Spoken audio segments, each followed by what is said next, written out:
Good morning students. Today is 18th April and this is maths lecture for class 12 students. We are going to deliver 10th lecture on topic relations and functions. So in last lecture we have discussed NCERT exercise 1.1 and I think we have discussed question number 1 part 1 and part 2. So today we will discuss question number 1 part 3. See, the question is given here: determine whether given relation is reflexive, symmetric and transitive, and your relation is relation R in the set A 1 2 3 4 5 6 as R equals to x comma y such that y is divisible by x. Okay students, तो हमें यहाँ पर जो relation given है उसके लिए हमें check करना है कि whether this relation is reflexive, symmetric and transitive. Fine. So again r equals to x comma y, so we will consider only that x comma y for which this definition is true. हमें सिर्फ वही x comma y लेना है जिसके लिए y is divisible by x हो. y is divisible by x हो. Okay, so let us try to write this relation. चलो इस रिलेशन को लिखने की कोशिश करें. y is divisible by x. So at first consider y. Suppose y equals to 1. What will be x then? Again, no need to discuss. We have discussed many times that x comma y belongs to set A. If x comma y belongs to relation, x comma y belongs to relation. I am writing again. X comma y belongs to relation on set A. That means on set A cross A. So x belongs to set A and y belongs to set A. We have discussed very clearly in the last lecture regarding these things. Okay, so let us consider y equals to 1. Now y is divisible by x. तो अब कौन कौन सा x आप यहाँ से ले सकते हो जिसके लिए हम बोले कि 1 is divisible by, तो 1 is divisible by 1 लिख लिए. फिर 1 is divisible by 2, no. Divisible by 3, 4, 5, 6, no. Okay, now we will consider, okay, so now we will consider y equals to 2. So y is divisible by x. So 2 is divisible by, यहाँ से ढूंढो कौन कौन होगा. 2 is divisible by 1. Again फिर y लिख लेते हैं पहले, इजी होगा. y is divisible by x ढूंढना. तो 2 is divisible by 1 तो लिख लिया. 2 is divisible by 2. Again 2 is divisible by 3, no. 4, 5, 6, no. Okay, फिर आप लिखो y equals to 3. देखना, आप ध्यान देना, ये y के पोजीशन पर लिख रहे हैं and the position of x is blank now here this time. So if y is 3, then 3 is divisible by, y is divisible by x. तो 3 is divisible by, यहाँ से x को ढूंढो. 3 is divisible by 1. 3 is divisible by 2, no. 3 is divisible by 3, yes. 3 comma 3, fine. Then 3 is divisible by 4, obviously not. 5, 6, no. Then we will consider y equals to 4. So 4 is divisible by, y is divisible by x. 4 is divisible by x ढूंढो. 4 is divisible by 1, yes. I am writing here. 4 is divisible by 2, yes. 4 is divisible by 3, of course not. 4 is divisible by 4, yes. Okay, then 4 is divisible by 5, 4 is divisible by 6, no. समझ में आ रही बात. Then we will write 5. y is divisible by x. तो 5 is divisible by 1. 5 is divisible by 2, no. 5 is divisible by 3, no. 5 is divisible by 4, no. 5 is divisible by 5, yes. 5 is divisible by 6, of course not. चलो फिर आप 6 लिखो. तो y is divisible by x, तो 6 is divisible by 1, okay, 6 is divisible by 2, yes, 6 is divisible by 3, yes, okay, 6 is divisible by 4, no, 6 is divisible by 5, no, 6 is divisible by 6, yes. Now no more elements, y को हम लोग 1 ले सकते थे, 2, 3, 4, 5 और 6 लेकर के चेक कर सकते थे, ऑर्डर पेयर लिख पा रहे थे कि y is divisible by x, okay. Now after 6 we are not having any entry, अब कोई एंट्री नहीं है, तो आप यहाँ पर इसे क्लोज कर लो. Is that clear? Okay. Now see, after writing relation we will check for reflexive, symmetric and transitive one by one. अभी हमारे पास ये रिलेशन आ गया, रिफ्लेक्सिव के लिए चेक करते हैं. तो रिफ्लेक्सिव के लिए 1, 2, 3, 4, 5 and 6 if we have element in A and relation on set A is reflexive, then we should have what? 1, 1, 2, 2, 3, 3, 4, 4, 5, 5 and 6, 6. Search करो, 1, 1 है, 2, 2 है, 3, 3 है, 4, 4 भी है, 5, 5 भी है and 6, 6 भी है. So relation is reflexive as 1, 1, 2, 2, 3, 3 and 6, 6 all belongs to R. Dot लगा दिया, मतलब ये समझ में आ गया कि यहाँ 4, 4, 5, 5 आ जाएगा. All belongs to R implies R is reflexive. Okay. Now we will check for symmetric. तो symmetric के लिए तुम यहाँ पर देखो, अगर 1, 2 है तो 2, 1 भी होना चाहिए. ढूंढते हैं, 1, 2 भी है here, तो 2, 1 ढूंढो, 2, 1, 2, 1, 2, 1, 2, 1 नहीं मिला, तो लिख देंगे as 1, 2 belongs to R but 2, 1 not belongs to R, so R is not symmetric. R is not symmetric. ठीक है. तो रिफ्लेक्सिव और सिमेट्रिक के लिए हमने चेक कर लिया. अब ट्रांजिटिव के लिए चेक कर लेते हैं. तो देखो, ट्रांजिटिव के लिए जब आप चेक करोगे तो आप ऐसे समझना कि if x, y belongs to R implies y is divisible by x. इसका क्या मतलब है? y upon x. इसका मतलब है कि y, if y is divisible by x, then x is a factor of y. तो y we can write as x into some constant upon x. लिख सकते हैं, तभी तो ये डिविजिबल होगा. ओके. फिर एक और एंट्री हमें ट्रांजिटिव के लिए चेक करना पड़ेगा. अगर x, y है एंड y, z भी है, y, z भी है, दो एंट्री लेना होता है हमें, a, b और b, c. फिर a, c के लिए चेक करते हैं. तो x, y we have considered and y, z belongs to R means relation क्या है?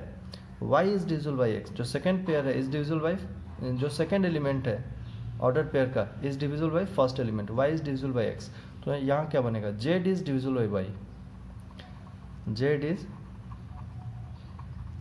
divisible by y बनेगा. तो इसका क्या मतलब है? z is divisible by y, मतलब z is divisible by y, so j we can write z as in factors of y, y is a factor of z, तो z को y into k upon y लिख सकते हैं. Now we have to check that whether x, z belongs or not. So for x, z, what we will write for x, z? z upon x is true or not. हमें ये check करना है कि z is divisible by x है या नहीं है. तो आप z को क्या लिखोगे? We will write z as y into k upon x and again we will write y as x into k. तो y की जगह पर, अच्छा ये तुमने यहाँ x into k लिया है, y into, मान लो कोई नया कांस्टेंट ले लेते हैं k1, नहीं तो आप कंफ्यूज हो जाओगे कि हर बार कोई एक ही कांस्टेंट आएगा.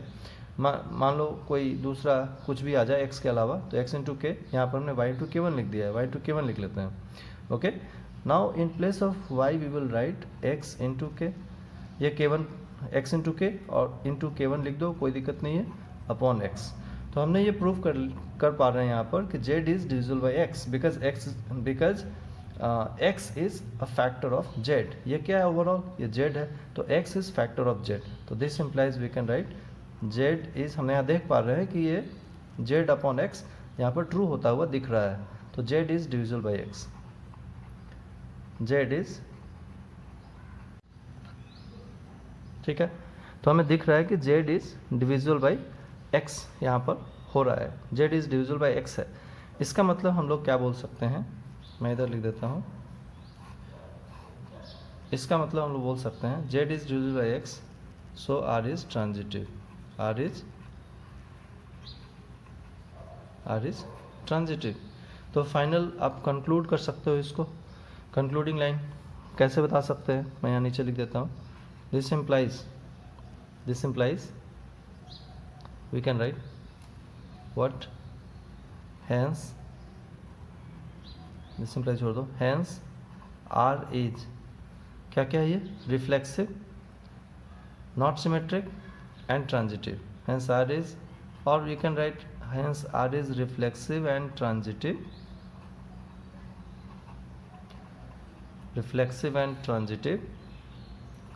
but not symmetric, is that clear? तो इस तरीके से हम लोग इस क्वेश्चन को सॉल्व कर पा रहे हैं। आई होप तुम्हें समझ में आया होगा। Okay, now see next problem. Okay, तो नेक्स्ट क्वेश्चन क्या है, question number 1 fourth part, determine whether given relation is reflexive, symmetric and transitive. यहाँ भी हमें रिफ्लेक्सिव, सिमेट्रिक, ट्रांजिटिव चेक करना है। रिलेशन क्या है, relation R in the set Z of all integers defined as R equals to X comma Y such that X minus Y is an integer. तो इस बार relation किस पर है, इस बार रिलेशन जेड पर है। जेड को सेट ऑफ इंटीजर्स कहा जा रहा है, सेट ऑफ ऑल इंटीजर्स। तो देखो यहाँ पर चेक करते हैं, X comma Y, X minus Y is an integer. तो इंटीजर तो तुम्हारा क्या है, 0 plus minus 1 plus minus 2 plus minus 3 and so on, ये सेट ऑफ इंटीजर्स हैं। हम लोग रिफ्लेक्सिव के लिए चेक करते हैं। तो मान लो let x equals to Y equals to k where k belongs to integer, जहाँ पर हमने मान लिया कि k इंटीजर है। तो अब हमें ये चेक करना है कि जब x equals to Y equals to same हो जाए, कोई वैल्यू हमने k एज्यूम कर लिया, तो क्या इसके लिए ये डेफिनेशन ट्रू है, x minus Y is an integer true है। तो लिखो नाउ फॉर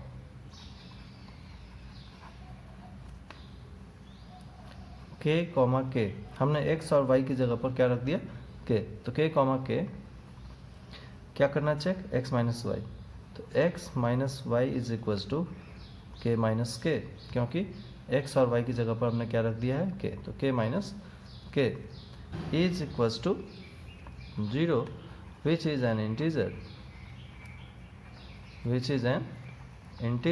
0 क्या है, एक इंटीजर है।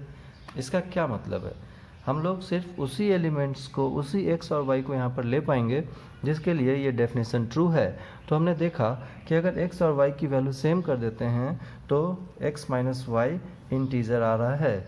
इसका मतलब है कि k comma k belongs to relation where k belongs to integer, जहाँ पर k इस इंटीजर के अंदर है, तो k comma k belongs to r। हमें रिफ्लेक्सिव के लिए तो यही चाहिए, दोनों की इंट्री सेम हो जाए। यहाँ पर आप कमेंट कर दो r is reflexive.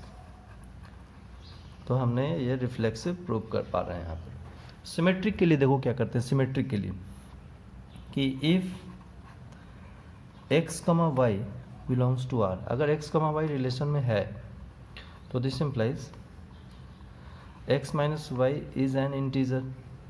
x minus Y कोई इंटीजर मान लो i आ गया, x minus Y is an integer i equals to integer है ना, वेयर जहाँ पर i क्या है, कोई इंटीजर है, कोई सा भी इंटीजर है। तो अगर x माइनस वाई इंटीजर है तो y माइनस एक्स क्या होगा, माइनस आई भी कोई इंटीजर ही होगा। मान लो 2 कोई इंटीजर है और हमने इसमें माइनस साइन लगा दिया, तो -2 भी तो इंटीजर ही है फिर। तो उसी तरह से x माइनस वाई इंटीजर है तो y माइनस एक्स क्या होगा, हम नेगेटिव कॉमन कर लेंगे तो ये नेगेटिव उधर शिफ्ट हो जाएगा, that will be minus I is a new integer i1। ठीक है, तो y माइनस एक्स का क्या मतलब है, दिस इम्प्लाइज हमने y को पहले लिखा है y minus x, x comma Y, relation को पलट दिया है, तो इसका मतलब है अगर x कमा वाई रिलेशन में है तो y कमा एक्स भी रिलेशन में है। This implies R is symmetric. तो आर हमारा क्या हो गया, सिमेट्रिक हो गया। अब हम लोग ट्रांजिटिव के लिए चेक कर लेते हैं। नाउ इफ मान लो मैंने लिख दिया a comma B belongs to relation, इसका मतलब है कि a माइनस बी इंटीजर है, x माइनस वाई इंटीजर है, ठीक है। b कॉमा सी एंड लिखना, एंड, क्योंकि ट्रांजिटिव के लिए दो पेयर लेने होते हैं और तब हम लोग चेक करते हैं कि क्या a कॉमा सी आएगा नहीं आएगा। तो b comma C belongs to r का मतलब है b माइनस सी कोई इंटीजर i2 है। अब आप इस दोनों इक्वेशन को, इसको इक्वेशन 1 मान लो, इसको इक्वेशन 2 मान लो, इन दोनों इक्वेशन को ऐड कर दो ऑन एडिंग। यहाँ पर हम लिख लेते हैं ऑन एडिंग, ऑन एडिंग। इनको ऐड करने पर अगर आप ऐड करोगे तो ये माइनस भी प्लस भी कट जाएगा, हमें मिलेगा a minus C equals to i1 plus i2। तो i1 plus i2 is also one integer i3। Is that clear? i1 plus i2 भी कोई इंटीजर आएगा i3। तो इसका क्या मतलब है? इसका मतलब ये है कि this implies a comma C also belongs to r। हमने प्रूव कर दिया ना कि a कॉमा बी अगर है और b कॉमा सी है तो a कॉमा सी भी होगा। यहाँ पर a कॉमा बी होने का क्या मतलब है समझना, यहाँ पर a कॉमा बी होने का मतलब है कि a माइनस बी इंटीजर है according to this. b comma c होने का क्या मतलब है, b माइनस सी इंटीजर है, x माइनस वाई मतलब b माइनस सी इंटीजर है। तो अगर ये दोनों हैं तो क्या a माइनस सी भी इंटीजर होगा? तो हमने इस रिलेशन को, इन दोनों रिलेशंस को ऐड करके ये बताया कि a माइनस सी भी i1 प्लस i2 दो इंटीजर का सम इंटीजर ही आता है। इसका मतलब a माइनस सी इंटीजर है तो a comma C also belongs to r, so r is transitive, r is transitive. बात समझ में आ गई? इसका मतलब है मैं यहाँ पर लिख दे रहा हूँ, हैंस लास्ट लाइन लिख लेना आप, r is reflexive, symmetric as well as transitive, okay, thank you.